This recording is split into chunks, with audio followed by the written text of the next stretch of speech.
All right, good evening. This is Tuesday, August 16th, 2022, meeting of the Town of Berlin Planning Board. As a preliminary matter, please note this meeting is being recorded and some of the attendees are participating by video conference. Accordingly, please be aware that folks will be able to see you and anything that you broadcast will be captured and recorded forever and ever and be shared amongst your friends and neighbors if they so wish. This is Tom Sanford, Chair of the Planning Board. Permit me to confirm that members of the planning board are on the agenda, are present and can hear me prior to me calling the meeting to order. Planning board members, when I call your name, please respond in the affirmative. Jay Teach. Aye. Timothy Wheeler. Here. Carolyn McDonald. Here.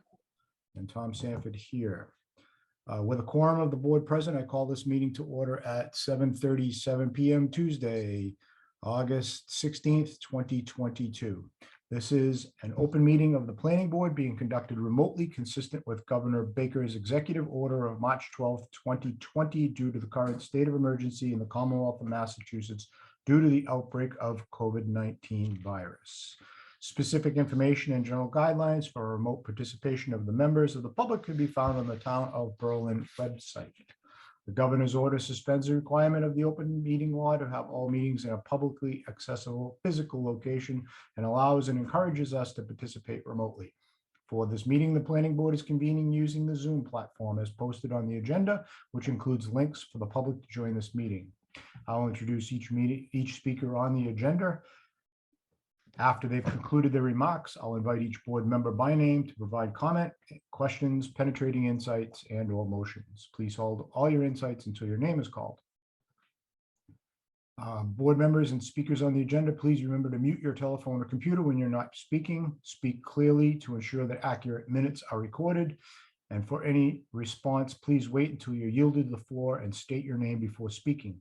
If board members wish to engage in conversation with one another, please do so through me to avoid multiple conversations at the same time. Lastly, please note that each vote in this meeting will be conducted by a roll call vote. Thank you all for your understanding and cooperation. So, Is Tom Andrew supposed to be with us? he is in Nantucket or Martha's Vineyard, either one of the two. But he's officially a member now, right? So he hasn't been sworn in. Oh, He's got to take a swearing in front of Eloise. And then I guess that's official at that point. Right. so I don't show him present or absent. Correct. And Janet, I don't show as absent because she resigned. Correct. So Okay. it's just the four of us. Oof. Eloise would like to participate. Okay, Eloise will correct me because I am sure that I said that wrong. Right, Eloise?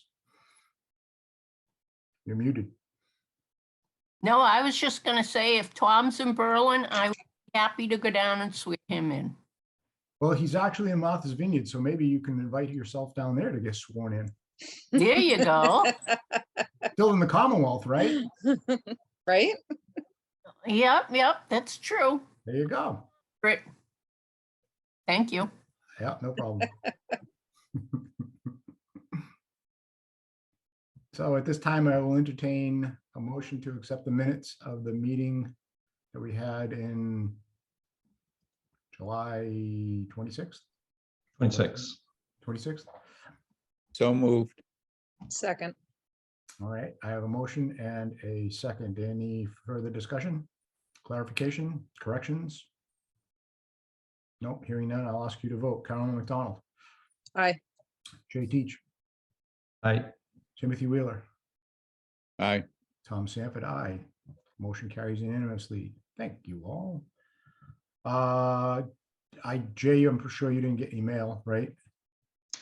Nothing new except that I didn't realize we were going to have a continued discussion of the Highland Ridge A&R. I didn't put that on the agenda. Yeah, and I thought they were coming back in September, not August. From when Oh, okay. we spoke out last time. I was sort of surprised to see that email. Okay. And you saw that Bond is withdrawing their Yep. request. Yep. Okay. We'll get to that one at 8 o'clock. Yep. But we have Emily at 7:45, right? Correct. I believe so. and she is here. You want to start that sooner than later? It's up to you. Aye. It's fine by me. Can you promote Emily, please? I can. Thank you.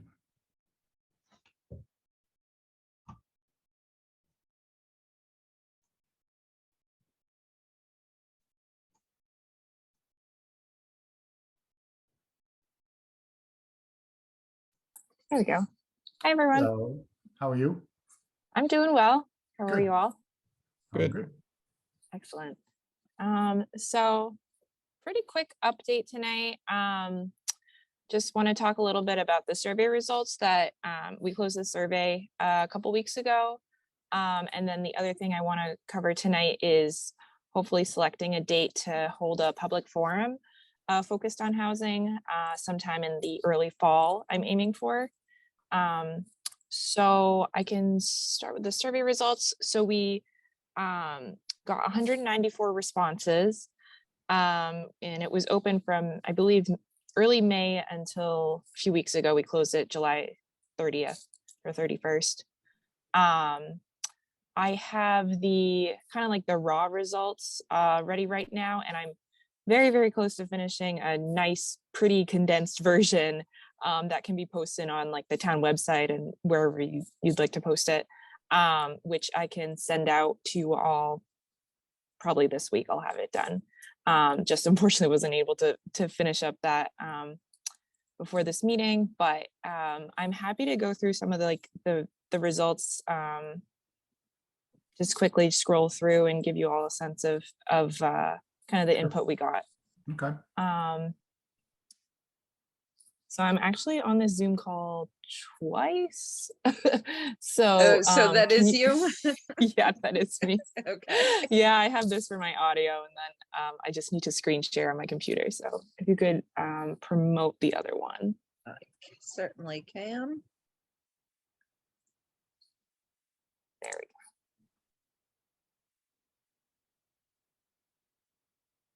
Wasn't sure if your boss was here. go. She's not sneaking in. She's on vacation. Yeah.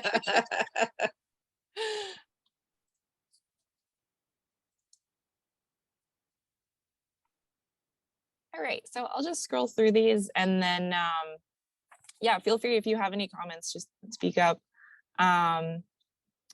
So the first question, which of the following attributes are most influential in your decision to reside in Berlin? Small town way of life, natural beauty, and location were clearly the top three there.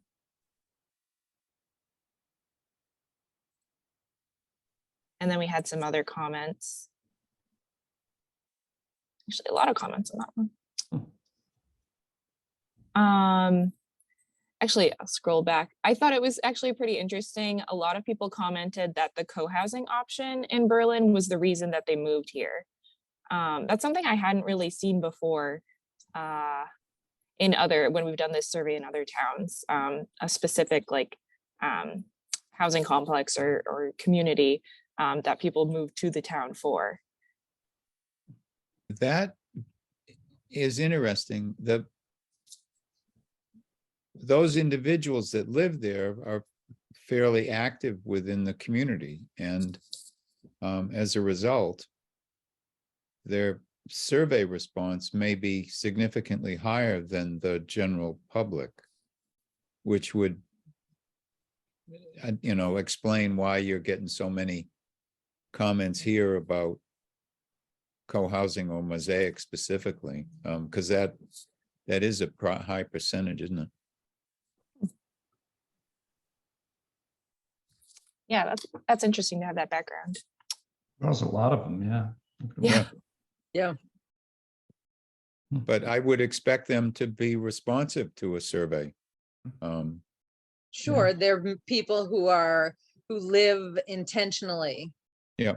In a specific way, so they would be more interested in housing. Right. Yeah, good. Majority of people plan to live in their current residence as they age into retirement, or if they're already retired. Now, About a third were unsure, though. that's intriguing. what do we say? 20% of the American population moves on an annual basis, so that doesn't necessarily mean that everybody moves in every 5 years, but have you done this question in other communities? Yeah, I have. And it's Yeah. usually at least 60-70%. It is. Yeah. Okay, great.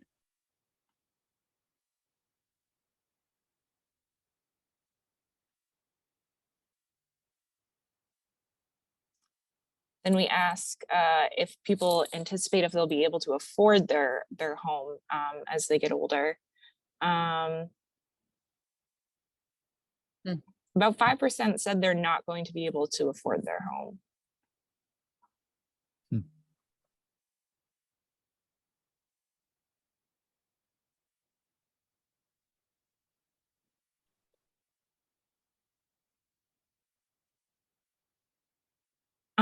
So how important is it for people to remain in Berlin as a community as they age? Majority of people said it's at least somewhat important to them. So whether if they can't afford or take care of the house that they're in now, they would like to remain in the community and have that option.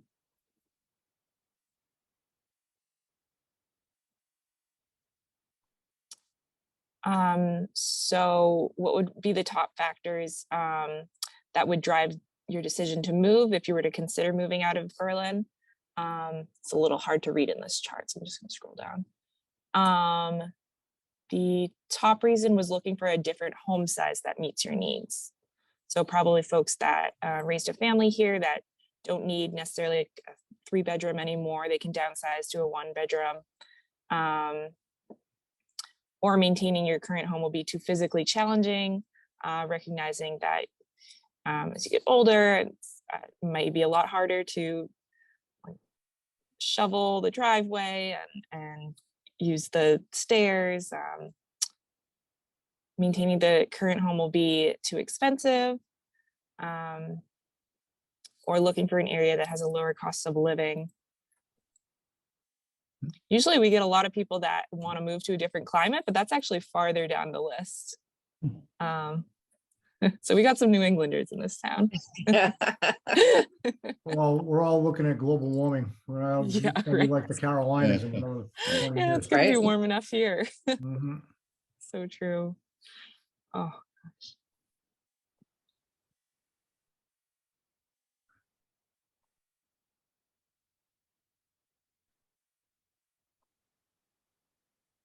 Are you comfortably able to afford your home and associated costs?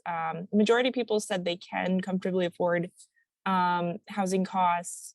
But to 11% of people, it is a challenge. And to get a little more specific, we asked if 30% or more of a household's monthly income is dedicated to paying for housing. The reasoning behind the 30%, it's like a federal standard. If you're paying more than 30% of your income towards housing, then you're considered cost burden. So according to this, 36% of people who took the survey are in that category of being cost burdened.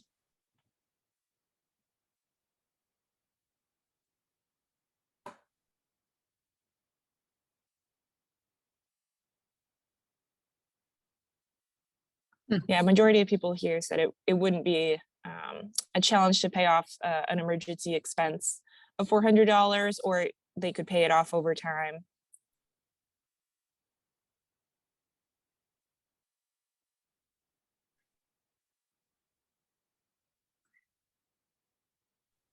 We asked about any financial or support services that people might need in relation to housing.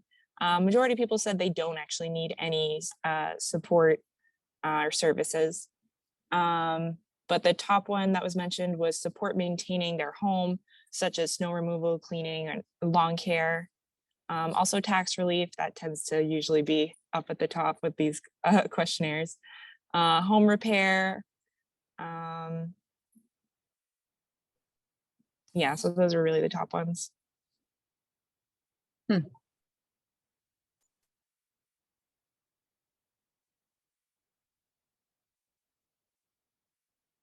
In your opinion, which of the following populations are most in need of increased housing options? First-time home buyers. Folks think there's a clear need for that. Families, low-income households, and seniors. Those are the top four.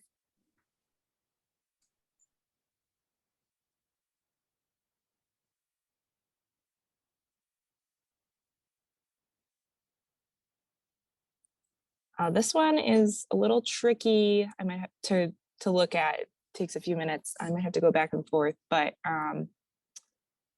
so the green is very desirable, the blue is somewhat desirable, and the yellow is not desirable. So small single-family market rate homes geared towards first-time home buyers. That's the first one there. That was, it looks like, the most desirable.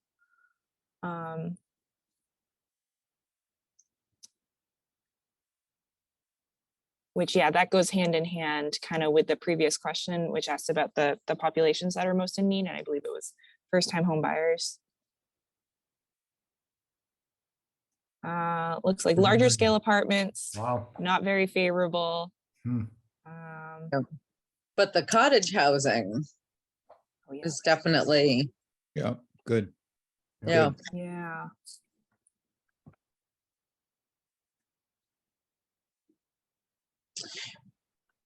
Even Well, accessory Townhouses dwelling. is 10%. Yeah. Accessible housing. Isn't that something? Tim, the tiny homes was only 15%. Oh. I know it. What's the matter? What the heck?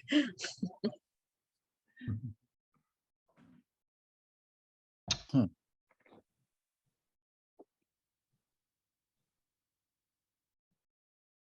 Accessory dwelling units, 34%, 45 Yeah. somewhat. So that's a pretty, look, if you look at That's those popular. two, that comes out pretty damn high, doesn't it? So Yeah. that accessory dwelling units, that's like in-law apartments. Mhm. Yeah. Yes. Yeah. So accessible housing, accessory, medium Cottage size single housing. family, small market rate, small single family, and cottage. Huh. Good. Gives us some ideas, doesn't it? Sure. Absolutely. That's helpful. Yeah, and when we hold the public forum, I'm hoping to use this as incorporated into the activity that I usually do with towns. It's interesting that duplexes get such a low ranking. It's, you know, Next question we asked about, in your opinion, what are Berlin's most pressing needs related to housing development? Scroll down. Improving roads, traffic, and sidewalks was the biggest one. Managing housing growth. I saw a lot in the comments about wanting to restrict more growth, wanting to keep the town kind of rural and open space. So that definitely lines up with the comments that I was reading. Decreasing taxes, again, that's always up there.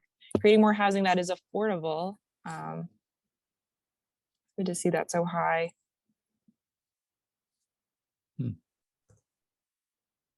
Yeah, you can see a lot in the comments here. Stop rapid growth, keep Berlin rural. stop multi-use developments and retail stores, strip malls. Huh. Yeah. I saw that. Yeah.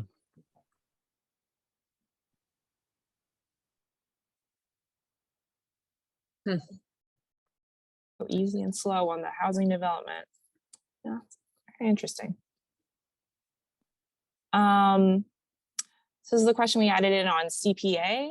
What types of affordable housing initiatives would you like to see those funds used towards? So the most popular one was rehabilitation of unused structures and conversion to housing, which is also called adaptive reuse. as well as preserving existing affordable housing that may have expiring affordability restrictions or might need to be repaired. Good. That's high, yeah. First-time home buyer programs, again, first-time home buyers, clear need there. Funding permit program to support the costs of creating accessible, accessory affordable apartments.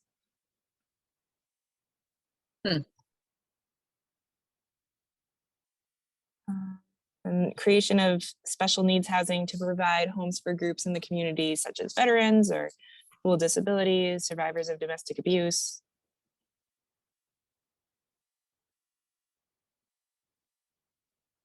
Good.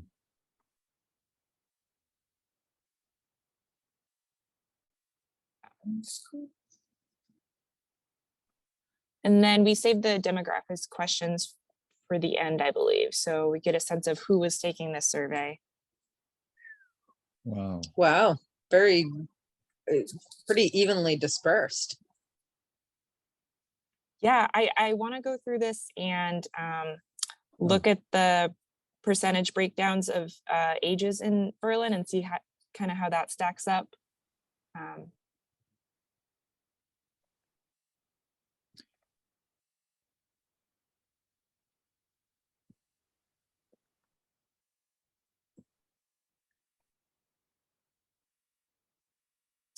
Yeah, you can see a lot of people are longtime residents, but also people that might have moved here, you know, to start a family or something. They've been here 10, 15 years.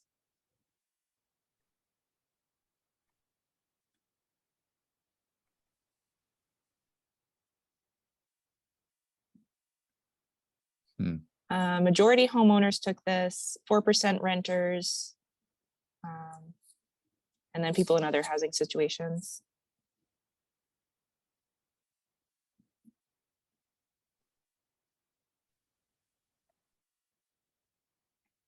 Majority 2-person households, some single-person households.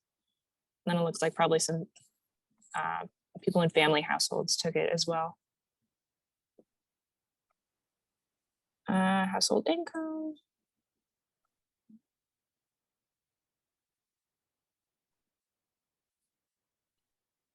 And then these are just the general comments too, which when I send this out to you all, you can go through them.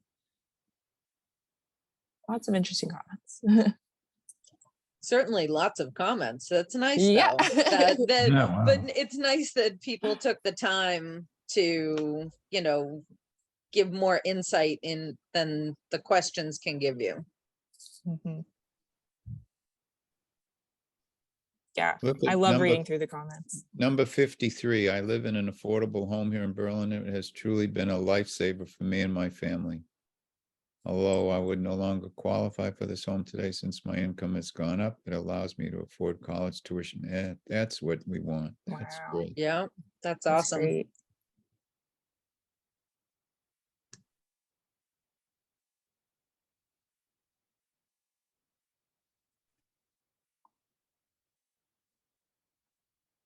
Well, that was an interesting one. A few beyond that about not taking more conservation land. Oh, which one? Stop 44. Well, if the last one, the one we read before was 50 something, wasn't it? Right. We can't keep taking large chunks of land permanently into conservation without making better use of developable land. Without municipal water and sewer, that means that we need to embrace clustered housing and small homes. Wow. Huh. That's People Jay's put some response. good thought into this. This is good.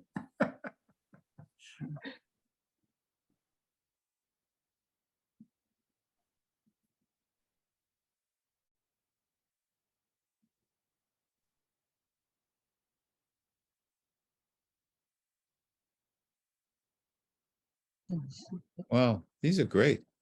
Yeah, some really thoughtful comments. This It's will be really fun. nice to see. Sometimes people use this as a platform to just complain, and it's. Oh, yeah. But I'm Sure. happy to see, yeah, that people really put a lot of thought into these.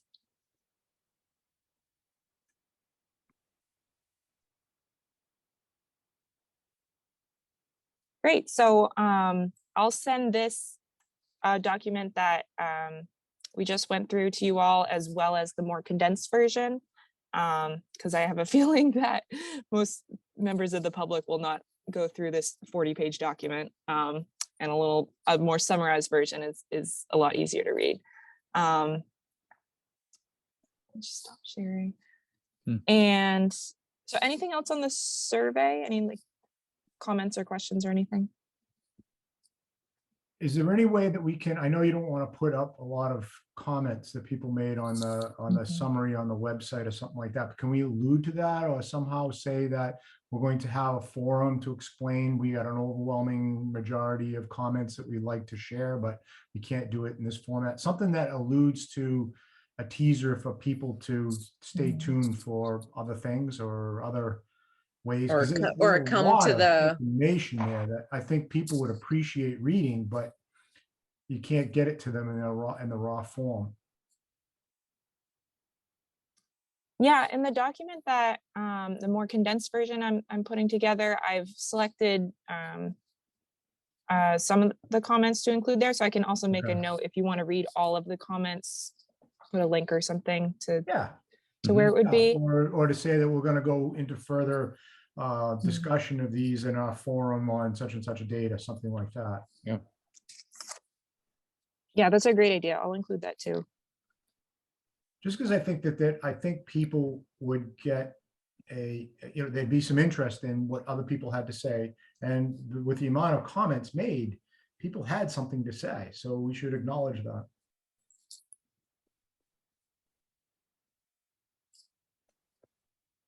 Yes, I will include that in there. Great. So while we're talking about the forum, I was hoping to see if we can lock in a date for it and talk about kind of the format. We can do in person, we can do remote.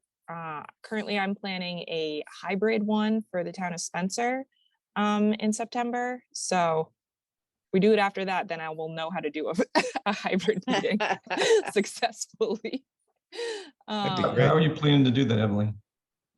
What's your plan? I'm advertising for it to be at the town hall, and then I'm going to have like a Zoom link. People can also log in and listen to my presentation and have an opportunity for questions and comments.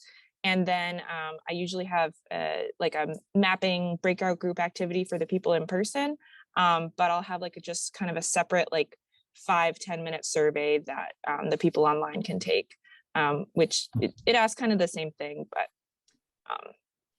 yeah, just a way for them to participate. And I'm thinking about also posting it like online, so people, if they can't make it to the 2-hour forum, that they could just log in and take this quick survey. Good. If we were to, can we do a meeting in the old town hall, the 1870 town hall, and have a Zoom link or whatever it is that we'd have to do? Can we operate out of that building and do that? Or do we have to? Wi-Fi there? We can? Yeah.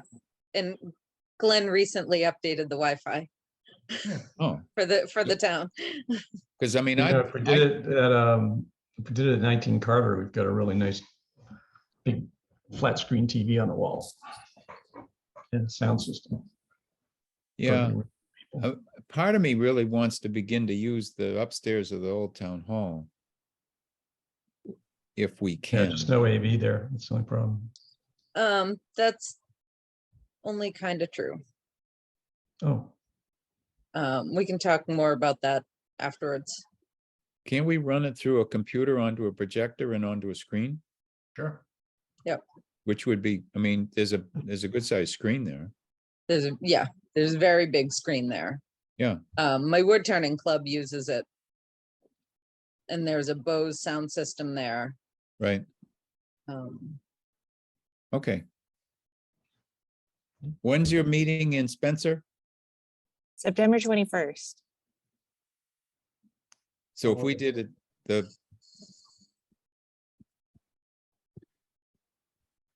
September 27th, October. you want to go to October? Yeah, I think, To like a regular scheduled planning board meeting night. The next one would be the 11th, 11th, which is the Right. right after the long weekend. right. right?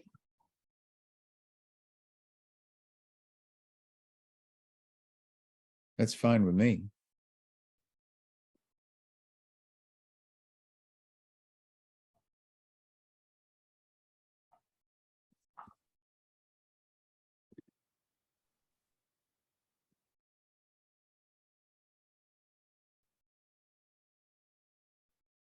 I'll try the 11th. Well, that gives us 2 months to announce it, right? Mhm. And promote it. And organize, and it gives Emily a chance to improve her skills so that Yeah. we can come off seamlessly. I think that a hybrid would be great. I think Yeah, I agree. hybrids are, anytime we can do hybrids now, it's going to be fun. Now, do you have someone, or will you, or have you thought about if you'll have someone monitoring the Zoom interface so that if people have questions? Yes, I plan to bring someone who's much better with Zoom than I am. So I'll focus on giving the presentation, and then I'll bring either an intern or another staff member to monitor everything and take pictures and help check people in, things like Need a all the 14-year-old. technical stuff. Yeah, right. Great. So where did we decide? It was, October 11th. yeah, the location, We're gonna try for the old town hall, right? Old Town Hall. Okay. The meeting room of the old town hall. I believe it's technically the 1870 town hall, Okay, the 1870 town hall. just for advertising purposes. Yeah, We that's gotta what- make sure we're Yep. right. And it's like 3 Woodward or 5 Woodward. Something like that. Oh, we should make sure there's nothing already booked for that night at the Right. town hall. We can confirm that. That's easy enough, right? And what time would you all prefer? Because I know these meetings start at 7:30, but I think a little earlier would be I better agree. for folks. What are you doing in Spencer? I think we're doing 6 to 8 there, and I've done 6:30 to 8:30 before in other towns. Up to Good, you. tell 'em we're gonna feed them. I think I got a snack budget. I can bring some Yeah. stuff. Yeah, have supper and come for dessert, right? Yeah. Yeah. Homemade cookies.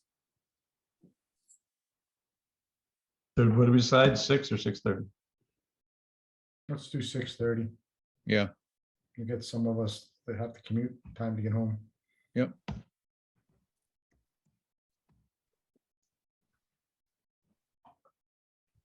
Great. Excellent. So I'll start to put together like a flyer and promotional materials for this, and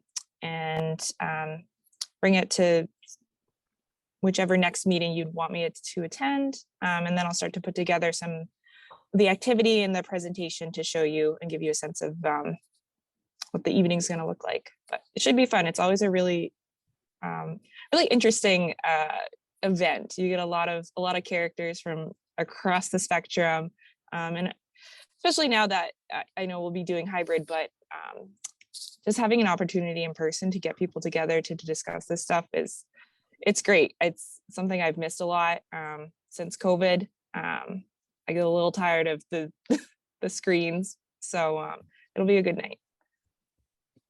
Our next meeting is the 13th of September. So if that works for you to have your stuff together, Yes, that is great for me. okay. And we can, we'll do the same time, 7:45. Perfect. Okay, I'll have some materials ready for then. Perfect. And that is all that I had this evening. Excellent. Thank you. Yeah, All good right. job. Thank you, everyone. Good night. Good Yeah. night. Take care. Okay, we're a little behind schedule, but no problem. So I think that we need to acknowledge or continue the hearing and then vote to close the hearing. Yeah, okay. So why don't we do this? Why don't we continue the hearing of for the Bond Brothers Mall proposal that was July 26th. Are we Well, continuing it or are we we have to opening, be- or are we or opening the opening it, we can continued? open it. We can open it, it's a continuation, Right. so we can open that hearing now. So the hearing is now opened. There's been some new information. I don't know if everybody has seen the email that was sent around, but Bond Brothers has decided not to pursue that parcel at this time for what they want to do. So therefore, there's no sense of continuing on this hearing. So at this time, I'll take a motion to close the hearing. I move that we close the hearing. Second. I have a motion and a second. Is there any further discussion to be had to vote to close the hearing? Amongst the members, I don't see anybody. Is anybody raising their hand in the audience? No, Nope. okay, Oh, that's not true. okay, we have a Um, hand raised. Michael Harding. Sure. Hello, good evening, everybody. Can you hear me? Yes, we can, Michael. Okay, that's obviously very good news for myself and my neighbours. I also just wanted to say thank you so much for the time and consideration you've placed on this matter. I know it's never easy when you have to consider both sides of an argument like this, but I also want you to know that I won't be just disappearing in a puff of smoke now that this particular item, which was very personal to myself, has hopefully been withdrawn for good. I'd also like to have some clarification, perhaps.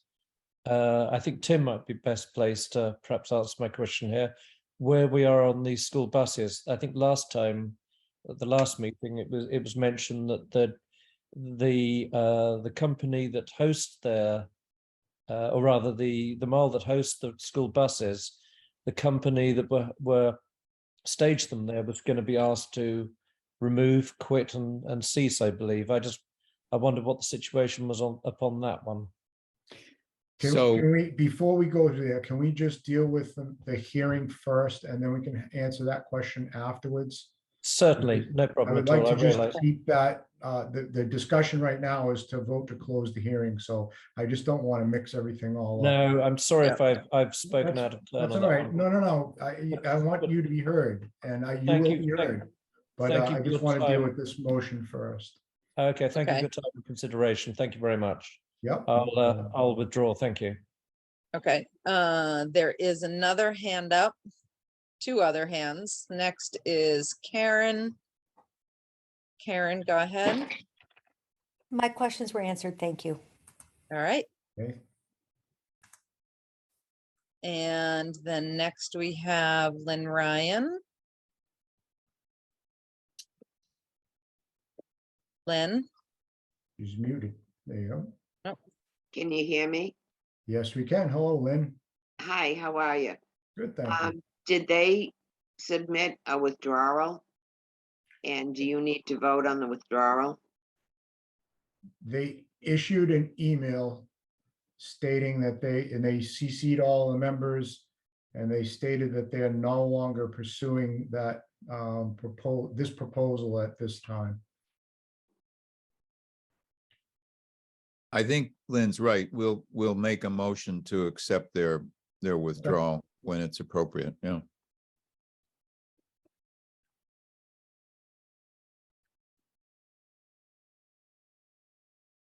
Does that answer your question, Lynn? Yes, I just, usually you do it before you close the hearing, but that's okay. Oh, we always vote after we close the hearing. Oh, you latecomers.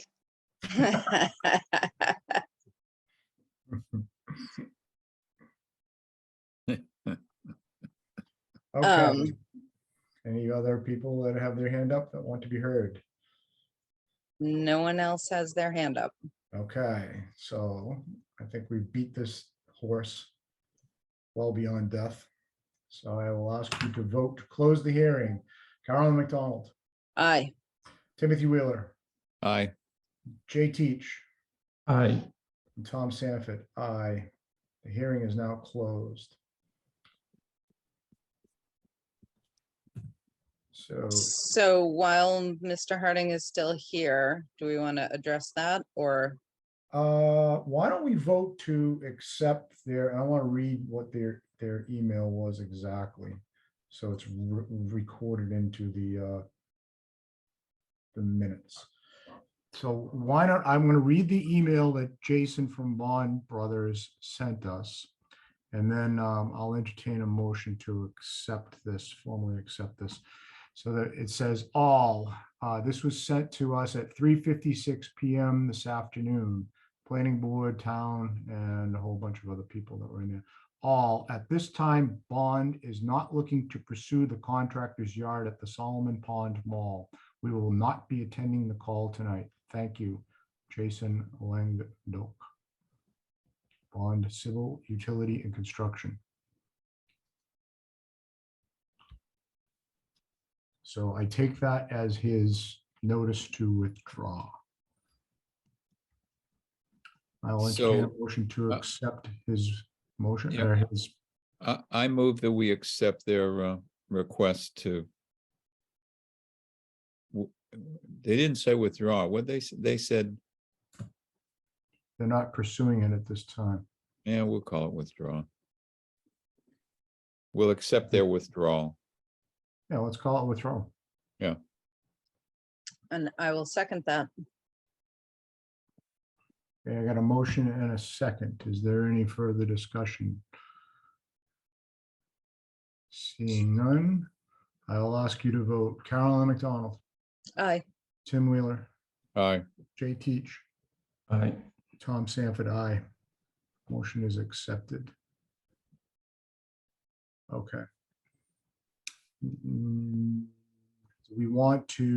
we need to take a vote on, no, we don't have to take any further vote, right? Because we've closed We've the hearing. closed and we've And accepted. we've accepted yeah, so we should be done with this. So we can go on to other matters if you wish at this time. You want to try to answer Michael's question? Do we have knowledge? I've spoken to Molly. Molly's interaction had been with the council that had been involved in the receivership. So she had not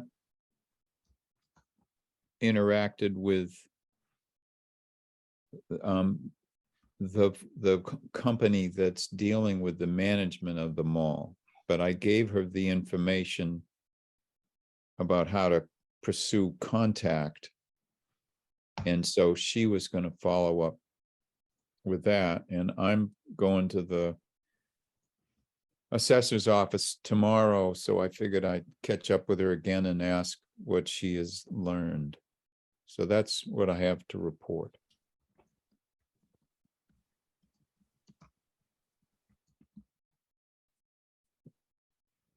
All right. Okay.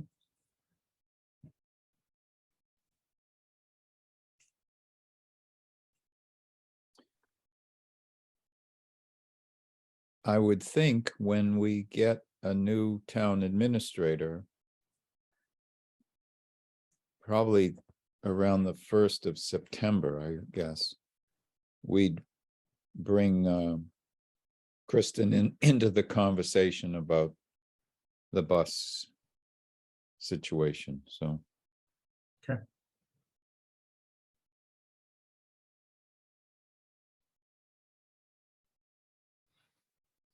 Okay, so at that point, we can decide whether if there needs to be a modification or anything that would affect the planning board, that then we could jump in at that time. Or Yeah, I think what we've learned from this past experience is that the ZBA doesn't have the oversight that we do. So if there's a use that's not provided for in the overlay district, then it falls back on us to have the conversation about how to pursue. And then I think that's where we draw in Kristen, because I would think we'd need some review from town council just to get us back up to speed as to how we ought to proceed. And Molly theoretically will have had some conversation. The difficulty is that there was a period of time, I believe, when the assessors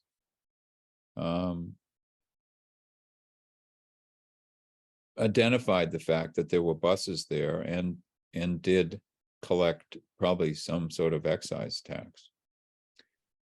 But we'd have to look back at that. But I think when Diane was here, that transpired. Have they been keeping buses over there that long? There were buses there a long time ago. Right, because And then- Diane's been gone For a for, long time. yeah. And then they made the arrangement to have the buses moved over to that Hudson site on Fox Road. Right there at the Berlin Hudson line off of River Road. So there were a ton of buses over there.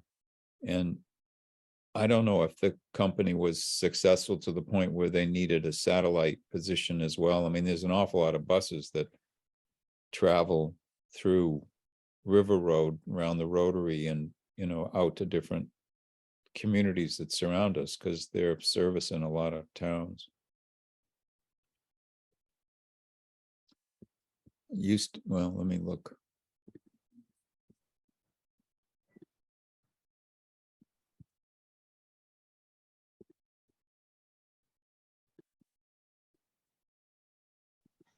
Yeah, NRT bus is up Fox Road.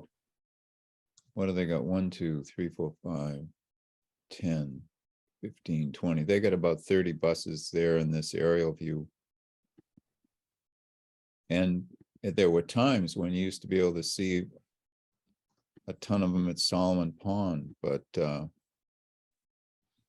like I said this last time, there's only 4 on the aerial view from Google Maps. So there have been times when you see quite a few.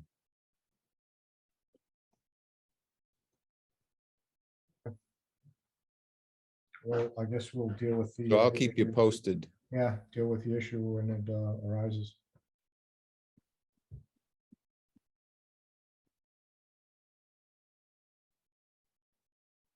and then there was some talk about having a conversation with the mall people.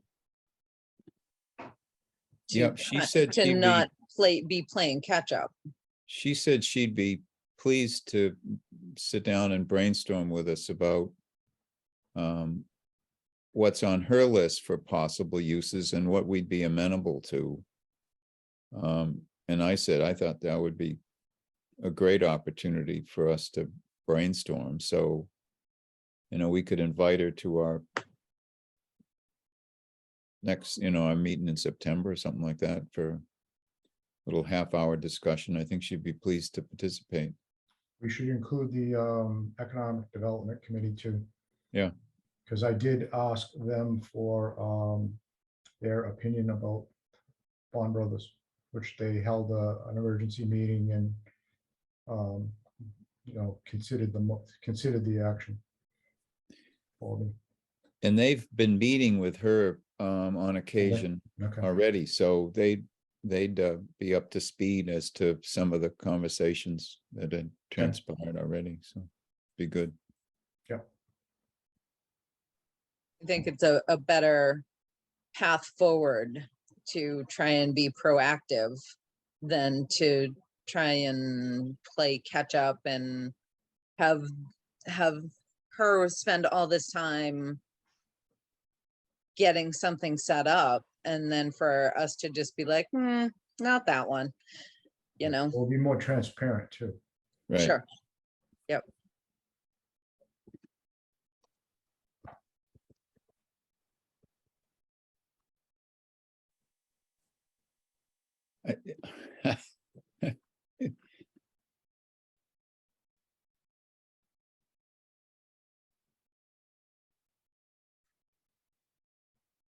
You're going to share it with the rest of the class? Well, I was looking at Google Maps at the mall, and the New England Cryogenics Center is across the street there. Huh. I'm intrigued. Hmm. I didn't realize that. That's what made me laugh. I'm sorry. Over in the Marlboro side. Yeah, fortunately, right? Yeah. Right. I don't think we allow that use in our zoning. We might have to amend our zoning. Yeah. Cryogenics, those people are pretty quiet. Yeah, I don't even think they receive visitors too much, do they? Yeah. Not after a while. Holy mackerel. We have an audience member with their hand up, Karen. Tim, I was just curious, when you were talking about Google Maps and you mentioned some number of buses in the mall area, Right. what did you say? How many? 4 or something? There's only 4 in that particular picture. I know there's far more than that, but I mean, Yeah. Has anybody, I know, Jay, you drove back there with your truck recently, so you saw the number of buses back there, right? Lots of buses. There's at least 100 we counted. Could be, yeah. Yeah, there are. We Yeah. counted them, so there's over 100, but we just want to make sure that we're on top of, what's happening with that situation. And also, we don't fully understand how, as a butters, none of us got notified. there was never a request. Ah, I see. It's not like it's been, I mean, as I said, years ago, buses showed up, Diane paid attention and started to collect excise tax. Mhm. So I think what we're going to have to determine is what that implies. Is that approval on the part of the town in some way, so that's where I think getting the new town administrator and town council involved in this conversation, so we can figure out where we stand and what our options are. Because I don't have a clue what our options are right now. Yeah, I thought to myself, Mhm. why are we allowing this? But on the other hand, it may very well be that it's been a use that's gone on for some significant period of time, and the fact that we collected excise tax may muddy the water. I don't know. So we'll have to find out. Yeah, I think, over the years, it's been sporadic, a few buses here and there, but not since the pandemic. It seemed like when the pandemic hit and kids weren't going to school, that's when it really became the excessive amount of buses. And it hasn't changed since that time. Yeah, maybe people were parking them at their houses, the bus drivers. Yeah, exactly. So because in the past, it was few and far between, and they were the little kind of mini school buses, the sort of the van buses, not the big buses. But when the pandemic hit, they just loaded that parking lot. They probably weren't moving as much then, right? Right. Okay, so yeah, we're just, as abutters and neighbors, we're all curious how we keep on top of that one.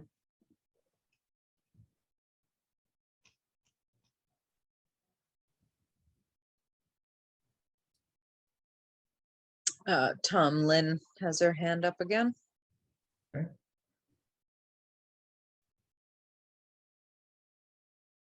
Hi, folks.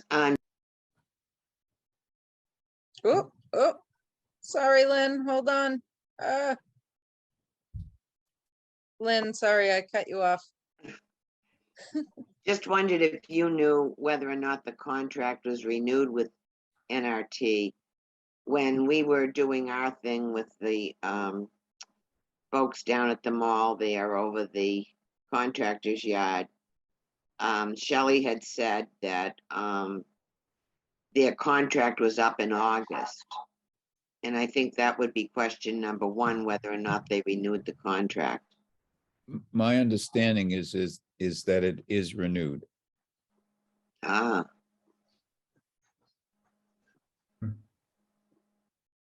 Because we told her that she needed to come and get permission from the planning board to do something like that, and evidently, well, okay. Do you know how long it's renewed for, Tim? No, Thank you.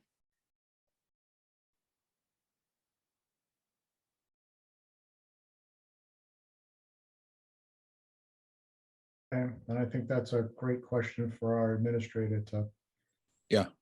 dive into. Okay. So the next item on our agenda was, we were sent a, it's the, is it the floodplain? Do you remember, Jay, what it exactly was that was sent? That the question was, is who's responsible for it? Yeah, it's for, there's a floodwater Management act plan? or something similar to the wetlands one, I think. I'm not sure. I don't think it's new.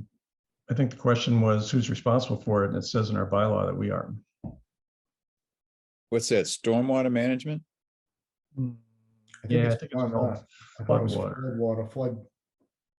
I, Go ahead. Do you know? isn't it the flood, the FEMA maps, the FEMA Yeah. floodplain? Because I remember over at River Bridge, there was something that planning had to do about that, and midway through the project, the maps were updated and the floodplain was changed, and So what they did was, is they took the parcel that was out, it was in the floodplain, and they carved that out, and then they added on to another parcel so that their permissible building area was still remained intact, and they didn't Right. impact where the maps had changed. right. So I think it's that, whatever that document Okay. is officially called.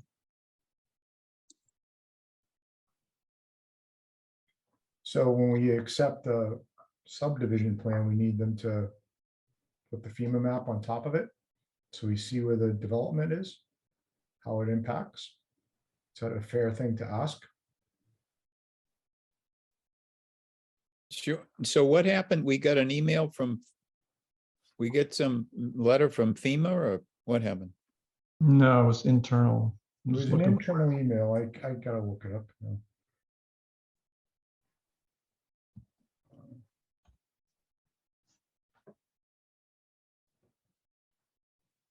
It was a bit ago.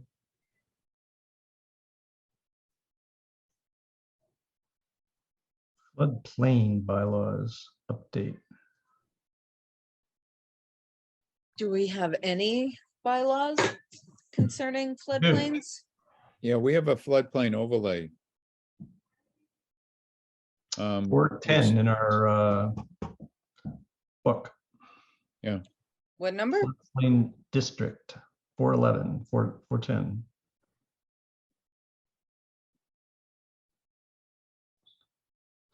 Floodplain district to protect the public health, safety, and general welfare, and to protect human life and property from the hazards of periodic flooding.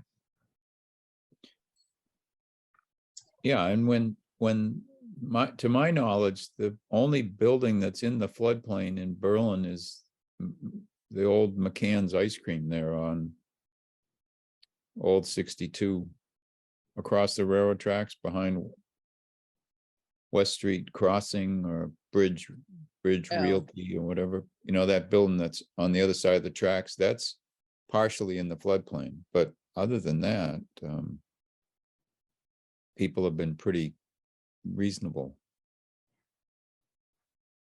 Now, the map's changed, like you said, so there may very well be some structures that are in the floodplain now that weren't when they were constructed.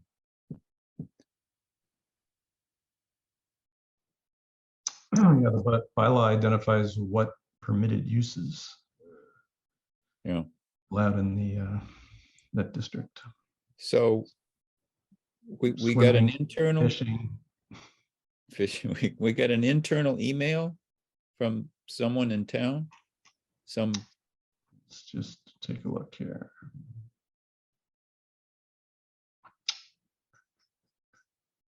It was Margaret, dear planning board, here we are. Okay. Please confirm by applying to all that you have jurisdiction with respect to floodplain maps and overlay district bylaw amendments. Yeah, I mean, I don't know who, conservation doesn't do it, we end up doing it. Right, Carolyn? Correct. Yeah, so. Yes,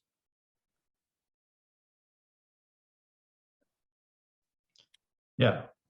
I mean, I don't think there's anything that needs to get done since we have that addressed already in the current bylaw. so Tom, your thought was just that maybe routinely we should be saying, is any of your property in the floodplain to the, I mean, if it's Engineer. upland, we know it's not, then there's no need of it. But if we had a question or if it was near a body of water, Do we have a checklist of sorts of what we want people to include in a filing? We could just add, add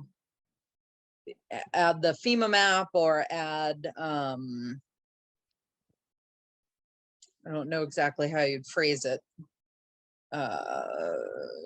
Proof of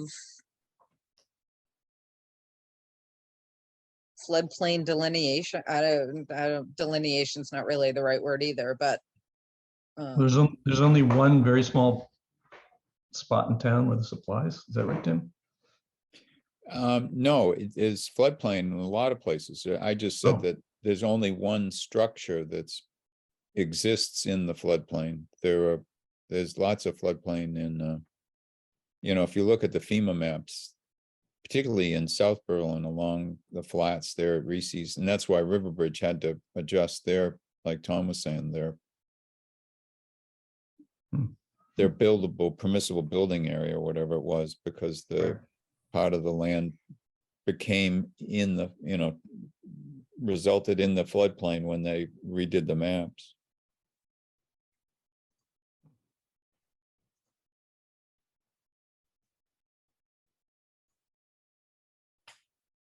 But We could add it to our list of things we check when we do an A&R. But yeah, you could tell Margaret, well, or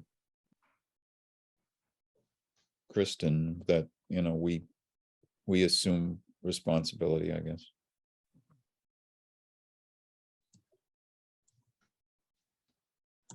okay. Part of Banner Doors in the floodplain, the parking lot, I think. I don't know if a corner of the building is or not. I don't think it may have jumped into it with the changes. Right, because that's the part of the property that was affected for Riverbridge. Theirs was on the other side. It was where. Oh, no, I'm sorry. I was thinking the overhead door Banner Doors where the, is when over on the other when the side. retail Right. marijuana use wanted to, and then conservation got involved in. There were some wetlands that you were looking at wetlands issues. You weren't looking at floodplain issues, but Correct. I it almost seems like part of the parking lot's in the floodplain there, maybe. Didn't we have 100-year floodwaters last year? Or more than that? Whether we had really huge. We had 100-year rainstorms, but I don't know that equates to flood waters. I mean, because of Hudson and Maynard's problem with the Assabet, Berlin ended up being home to a number of these flood control dams. Ross, Brewer Brook, well, Barefoot Brook is in Northborough, but it's right there in Berlin, basically. And so those 3 dams got built to protect those towns. But that's had a big impact on what used to happen to the North Brook and the Assabet back before those dams got built. I mean, that there were stretches in the 50s where all these roads were inundated with flood waters to the point where you couldn't go up Pleasant past, just before Jones, you couldn't cross Crosby from South Street to Bellevue. You couldn't go down by the end of Pleasant Street and cross where the dam is. Those were all flooded. Water was overflowing all the roads. So everything's changed with those dams. Sure. Linden Street probably also. Yeah.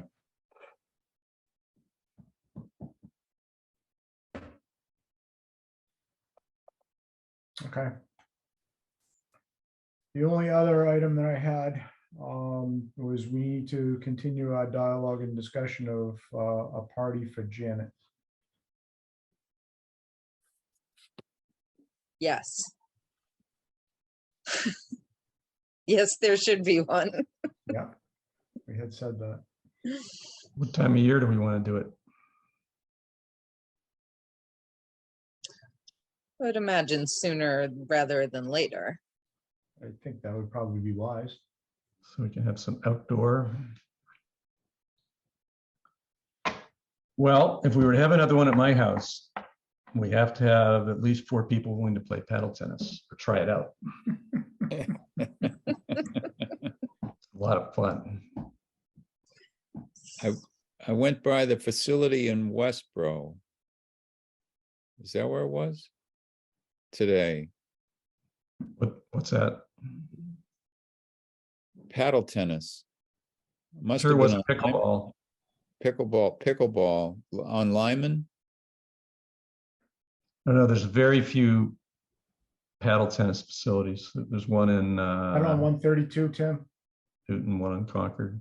This was on Lyman Street in Westboro, and there were probably 1, 2, 3. There were 4 courts, and there were 4 people on each one, right? So it were like Were they 60. elevated above the ground, or were they like a tennis court on the ground? They were like a tennis court on the ground.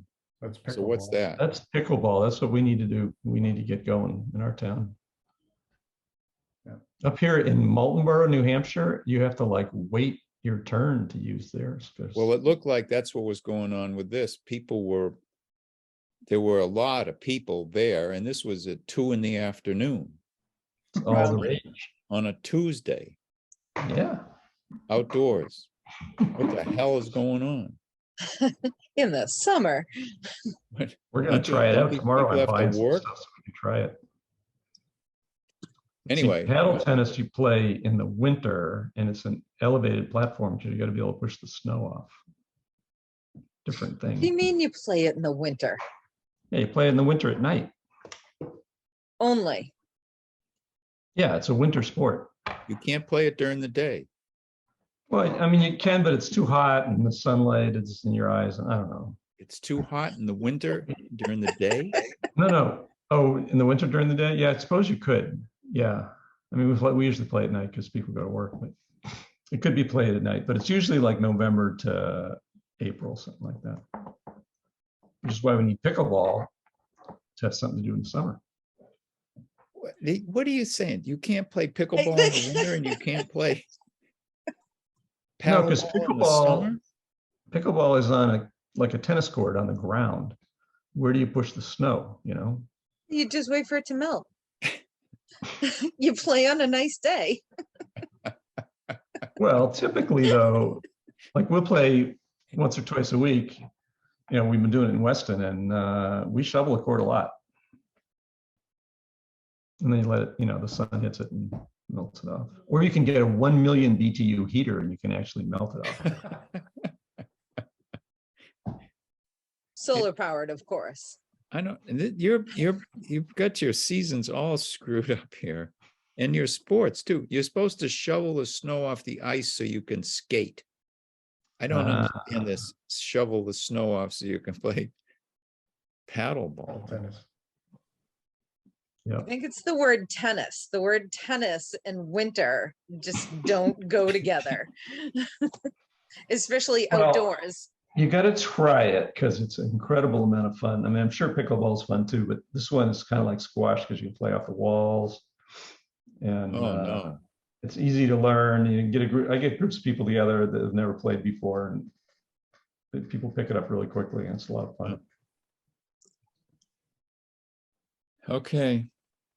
Is there wine involved? It helps. Yeah, it helps. I'm just curious. It sounds like it. That's why I asked. So Well, there's we a have to viewing do- area made from boulders that I dug out of Berlin earth. So we have to find out from Janet about her availability, right? Yep, and mobility. And I can do that if you want.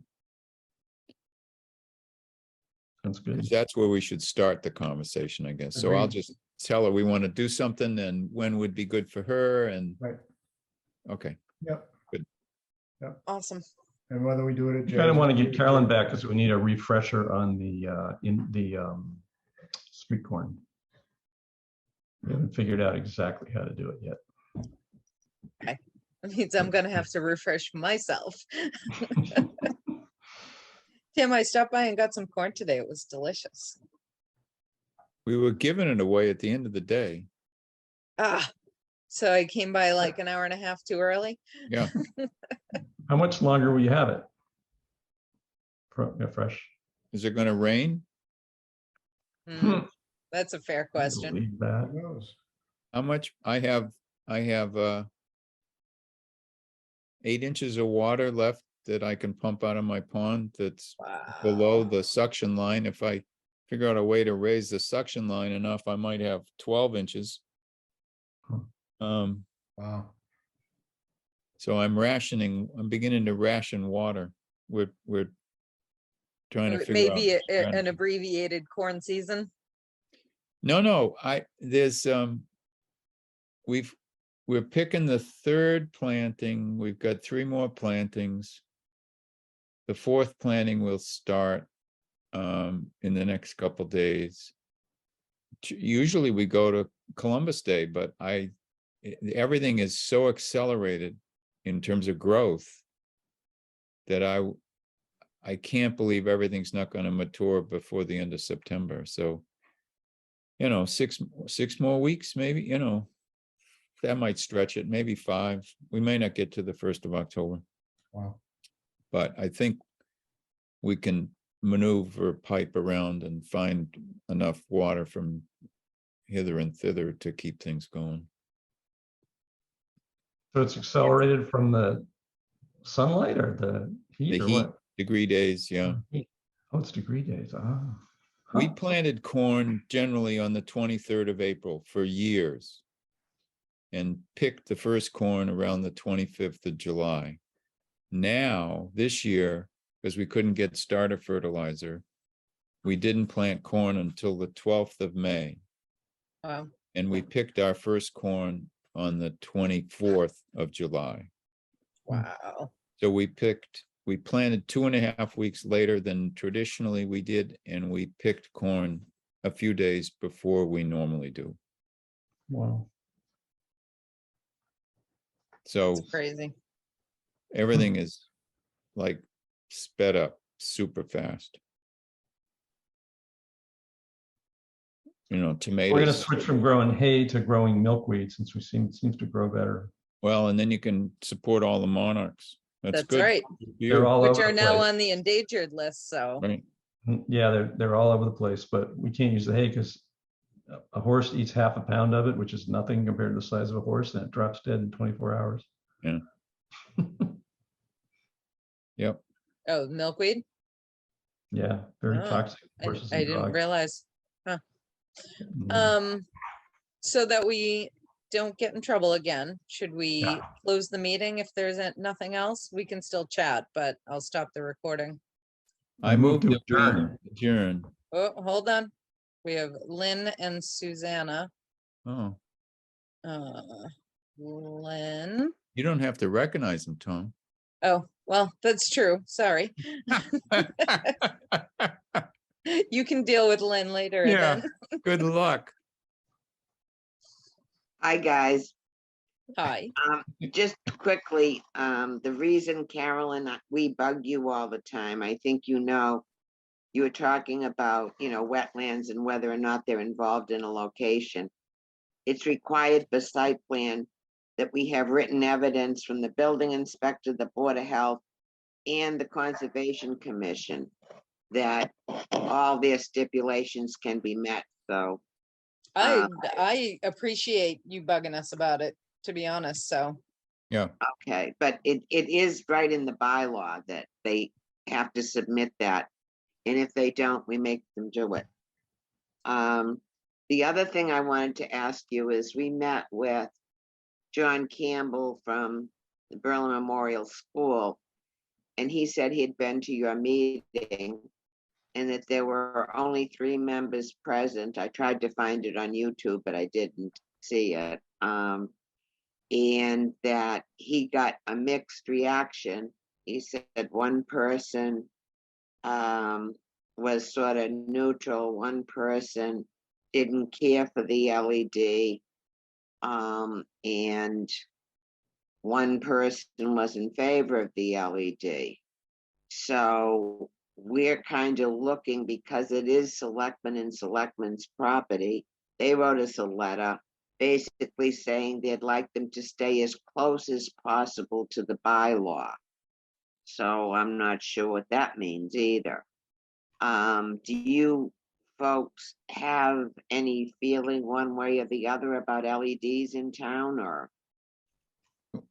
I thought we told John that we would be reviewing this over the course of the next few months and try to add some language to a article for a zoning bylaw modification, just in general, because of the fact that a sign by law is 30 years old now, and that if there was a town meeting in the fall. Is Eloise still here? Oh, yeah. If there's a town meeting in the fall, that we might try to utilize some language. And he said that, I thought he said they weren't in a hurry to the point where they needed something decided in the next couple weeks, but. No, they're not. In fact, we continued the hearing. And he didn't want to come back in September. He wanted to come back at the earliest in October. Yeah. But the change in the bylaw, is that to include LED signs? Is that what you're looking to do?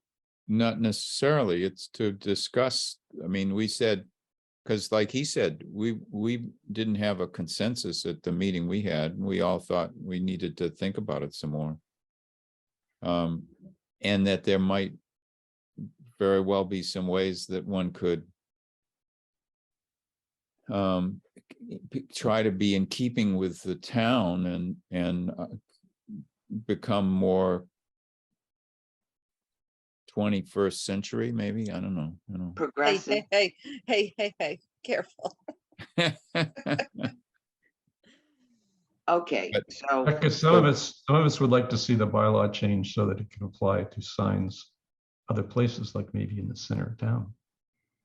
Yeah, Jay's Right. into billboards and those electronic signs and all that sort of stuff. So, but Flashing and yeah, Music playing.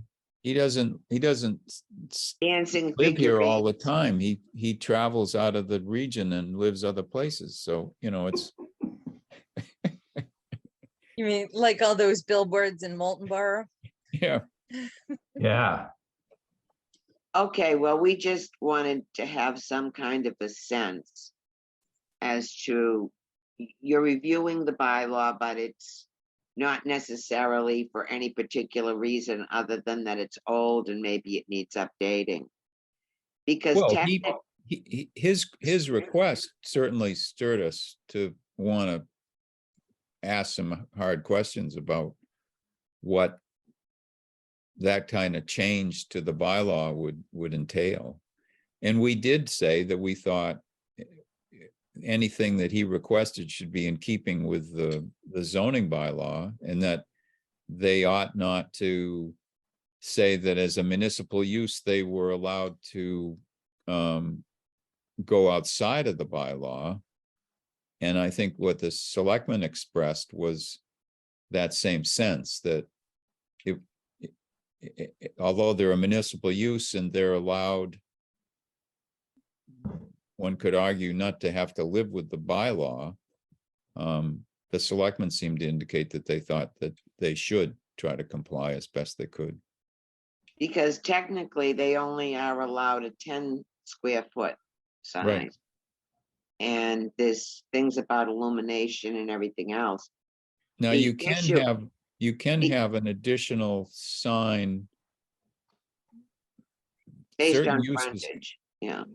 Well, but you can have a message part of it in addition to the sign part, I thought. Isn't that something we read, Jay? I don't remember seeing that. Yeah, I think there's a way that they can end up with a bigger than Well- 10 square feet. If it's for safety or something. Yeah, I forget what it Yeah, was. that's what it was. Municipal use or something. See, So- the issue really with us is that the school is coming forward requesting this sign, but they don't have the property on which the sign is going to be placed. So therefore, it comes under the jurisdiction of the selectmen, of select board. So it's a little different. In other words, they're municipal use, but the sign is going to be on town property as opposed to school property. So it would come, I believe, under the jurisdiction of the select board. Right. So we'll have to go and talk to them and ask them exactly what they meant. They did send us an email, but they said they'd like them to keep as close as possible to the current bylaw. Well, does that mean yes or no to LED? Well, it means no. Oh, Okay, They understood that the bylaw doesn't allow LED, and they said, if that's what the bylaw says, that's what we'd like you to comply with. That was what I took away from the meeting that they had with, okay, so, but then when we met, we said we'd certainly be willing to look into the notion of modifying the zoning for signs, because we agree there's, it's an ancient set of regs that probably ought to be evaluated. Now, whether we go ahead with LED being included that's not decided. And that's why we thought we needed to go to town meeting with some new language based Plus, we on. had the regs. experiment with the message sign in the center of town for a while that everybody liked. So we should I didn't follow get up the a vote. bit on that. Is that the meeting you weren't here for, Tom? Yeah, I wasn't at the meeting. I mean, we experimented at Riverbridge with an allowance for internally lit signs, and I think my sense is that we came away from that not feeling too keen about the use of internally lit signs. Well, but see, I think that kind of highlights the issue is that when you say LED sign or internally lit sign or whatever, everyone comes up with a different vision of what that is. Right. And there can be very attractive and functional ones, and there can be very ugly and offensive ones. And if we can find a way of kind of making it so that the signs that get in Berlin are attractive and functional, even though they may have messages on them and be programmable and things like that, then I think we really accomplished something that people do want. No, I think, and I'd be perfectly willing to listen to that argument and look at examples of, you know, what's out there, because I imagine the technology is changing quite rapidly, and what Riverbridge put in isn't necessarily the model that we'd have to follow at all, you know. Right, and what is the criteria by which they're judged? Is it lumens? Is it, you know, so many lights per, like, is it 100% lights? Because they're little, well, light emitting diodes. Yeah. Is Well, I mean, it's hard so because you can is it- imagine you could have I mean, you get to the point where you can have a sign now that's essentially a TV screen, and you can put whatever you want on it, right? So the content could be very attractive and functional, or it could be offensive and ugly. So we'll have to figure Well, out how. it's also, you know, 10 square feet of solid illuminated screen is something very different than the highway department sign that has, you know, stick letters. What you can put whatever you want on the screen. The screen could be all black except, you know, some light gray lettering on it. Right. But that, I think that, at least for me personally, that's the part that I have a hard time figuring out where my comfort level is. You know, I don't have a problem with the highway department sign, but I do have a problem with 10 square feet of illuminated whatever. It can be the prettiest picture in the world. I don't want 10 square feet of light piercing the darkness. Right. I think Jay said when we met last time that, you know, if there was some way to take the highway sign and get rid of the highway sign and end up with just the signage part of it that ended up using minimal amounts of light just for a message, there might be a way to do that and not have it be anywhere near as obtrusive. Well, that for me, that's our quandary, is how do we say at what level is it okay, and at what level then does it become you know, too much.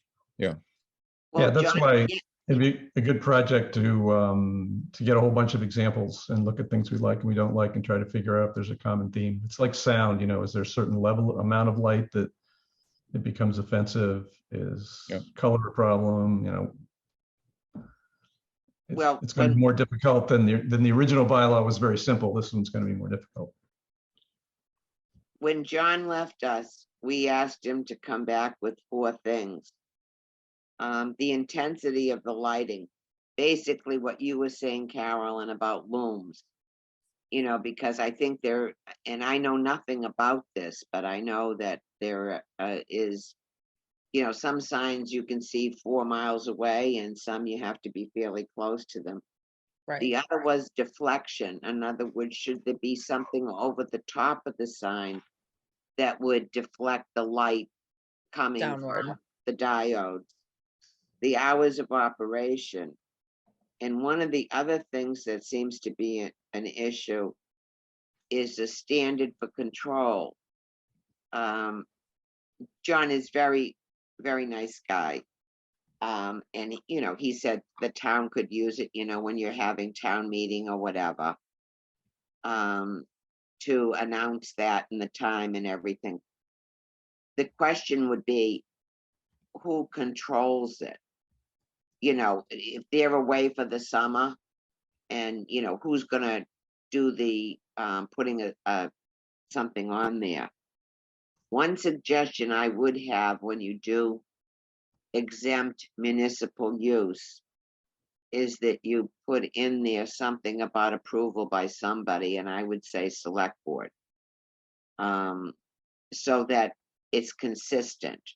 You know, somebody has to say, yeah, okay, you can do that. Just my thoughts, but anyway, as long as you folks feel that, especially you, Tim, that if the selectmen, it was their intent not to do an LED sign at this time. That's what I came by. Looks like I'll have to attend one of their meetings, huh? I don't think that's in the bylaw because I don't think LED signs existed when that was written.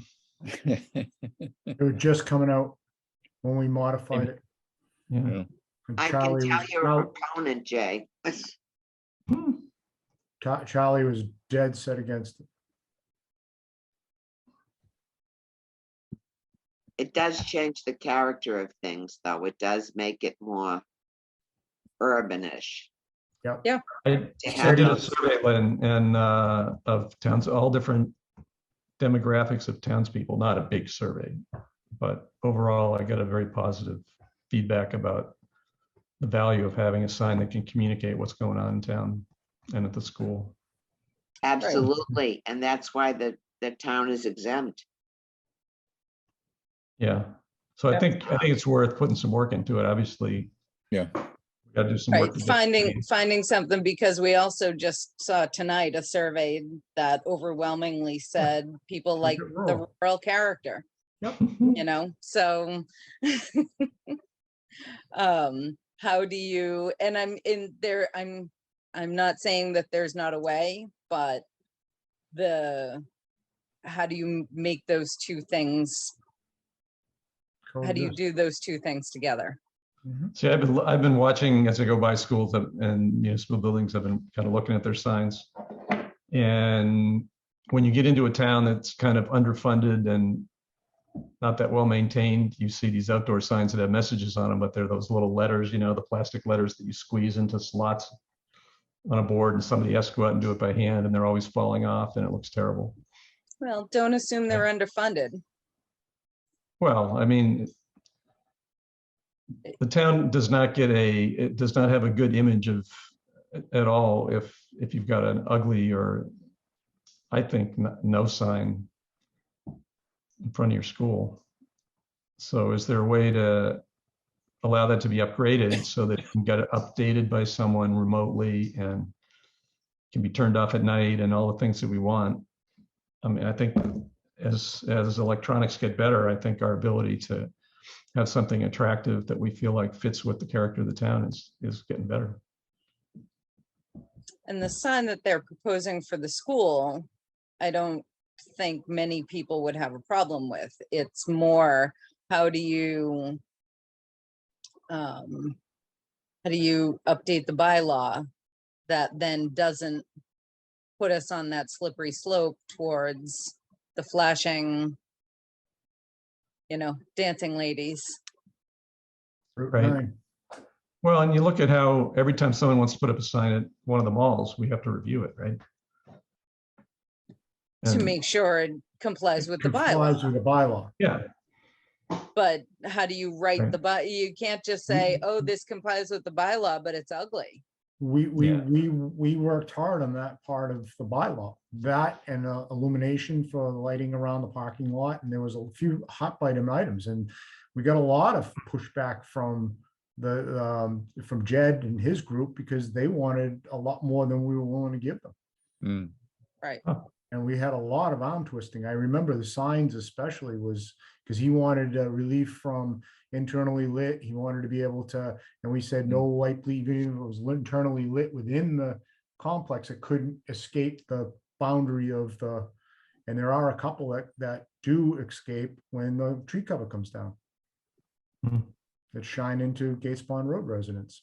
Especially if you're- the line of lights along the back of the Market Basket building. Oh, That's horrific, Well, there's supposed to be no but that's more than Hudson. two. Oh, that's in Hudson? But it's Yeah. still, no, they still, we had the same language on both sides. So that's no, there shouldn't be no more than 2 foot candles at the perimeter of the property. Good. Yeah. When you're coming around Murphy's Corner, look towards Yeah. look Now, towards Market Some of Basket. that's gonna be elevation change, because it's downward lit, so it's Right, sloping down the hill. So topography is gonna play a little bit in that, but I right. agree with you. It's probably too bright.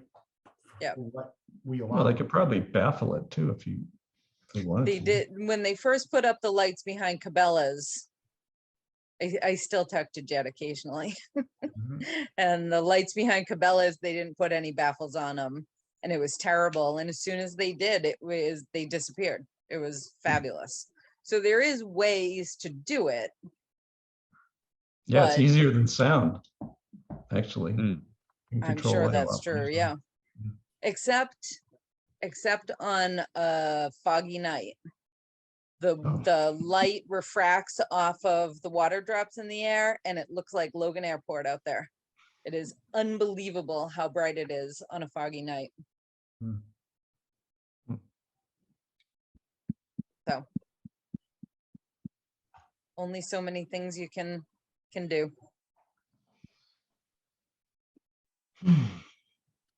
I'll tell a story, and that is that when we crossed the country on Route 20 back 8 years ago, we came through Cody, Nebraska.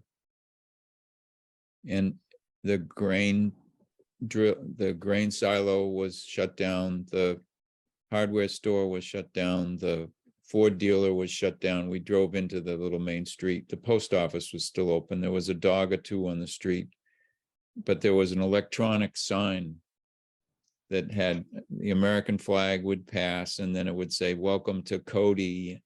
And there was some slogan that they used in addition, but I thought, how amazing that here we are in this town that is on its last gasp, and they've got this big electronic sign up, as you come into town. It wasn't even out on 20 had bypassed the main street a little bit, I mean, you could see 20 from the main street. So if Cody Those things can are do it- expensive. Those things are expensive. They probably bankrupted the town buying that. But if Cody can do it, we should, we need to look at it too, so. Do you want a motion to adjourn? Please. So moved. Second, Got a motion and a second to adjourn at 9:14 PM. Any further discussion? all right. Susanna Roberts she put her hand up and then put it down. Now it's back up. Okay. She has to discuss adjournment. She can't discuss anything else. Non-debatable. Susanna, Hey, I may have fallen asleep at some point, but did Lynn discuss with you about the 2 car dealerships that are thinking of making an application to the zoning board?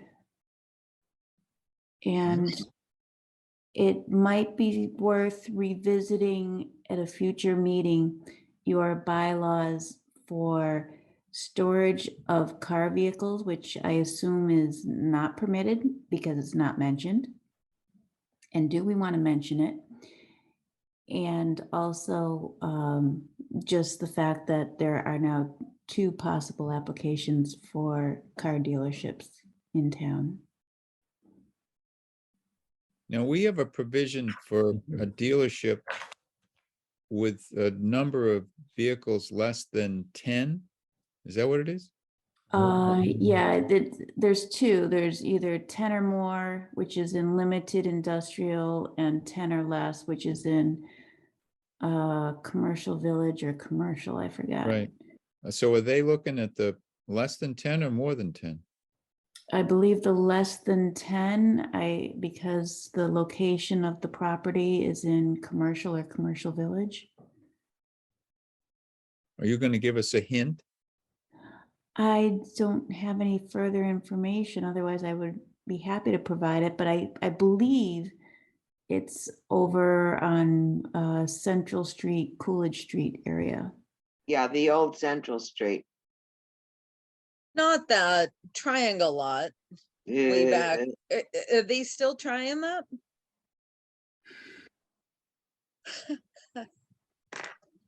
So there's nothing with, there's no place in town with more than 10 cars on the premises. They'd be lucky to get 10 cars on that piece of property. And then on 10 is CV and C.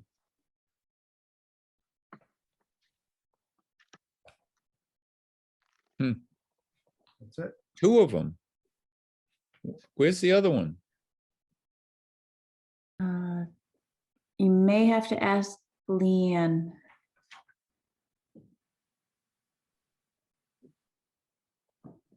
I know, one of them I know It's first. on Pleasant Street. Oh, there you go. I What? think it's 261 Pleasant Street. Now, we don't have a petition as yet. We're just told that they've approached the building inspector and got no Oh, letter. from him. 261. Yes, That's where the 2 garages are out back that they had the classic cars in. yep. So they want to store cars or sell cars? They're talking dealership. But I believe they're talking dealership because I think if I got this right, our bylaws do not allow for storage. Therefore, they were looking at a dealership. But those buildings suffer from the fact that a substantial amount of the, well, maybe all of the second building is in the residential agricultural zone, and a portion of the first one probably is in the residential agricultural zone too. So I don't see how they get relief from the zoning bylaw by trying to have a dealership so they can store cars. Is that part of the larger LC Wheeler property? No, that's across from the post office where the 2 steel buildings are down back along Jane Sawyer's property line. I think because the post office is 260, so that should be 261. Pleasant. Elsie's is South Street. Years Oh, right. ago, the ZBA had given a dealership at the corner of Whitney and South Street, is it? There was a dealership at the corner of South and Pleasant at Catherine At Davis. Pleasant, yeah, yeah.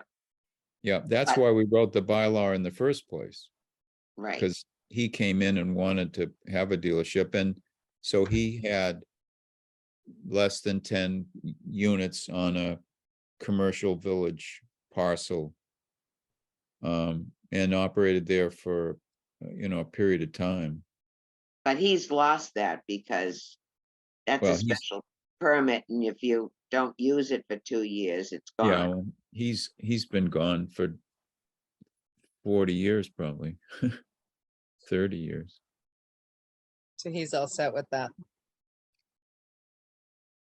Huh.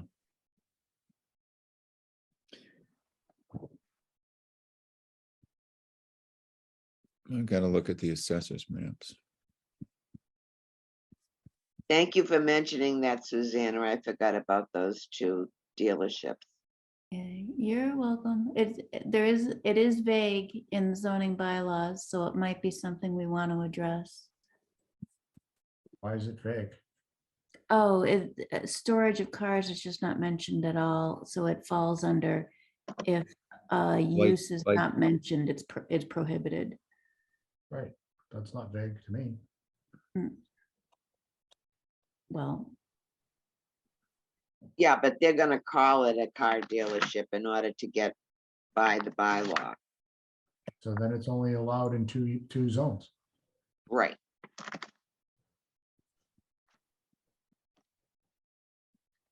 Yeah, I don't think that parcel is gonna accommodate that use. let me go to assessors maps.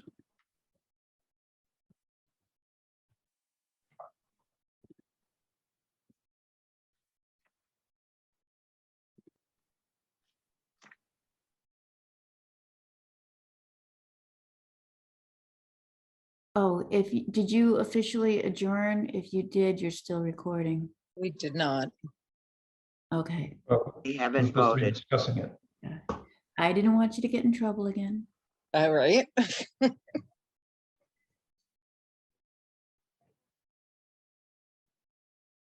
Six.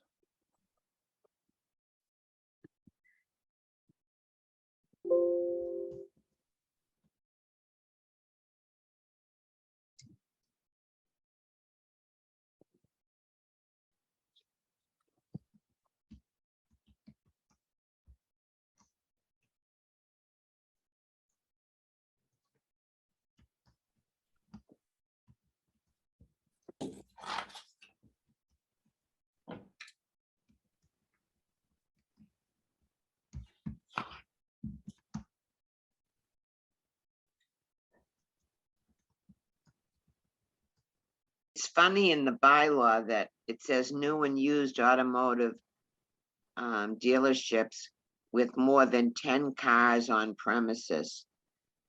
And it looks like it's not allowed in any district. Correct.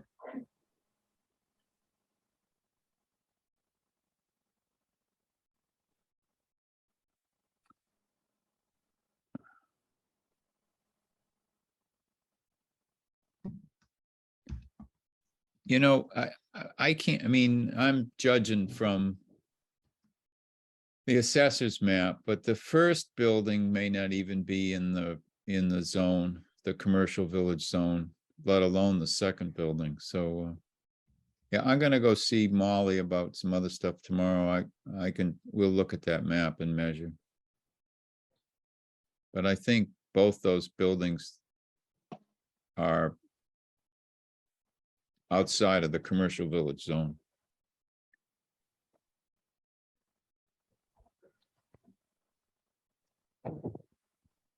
I'll check. Thank you.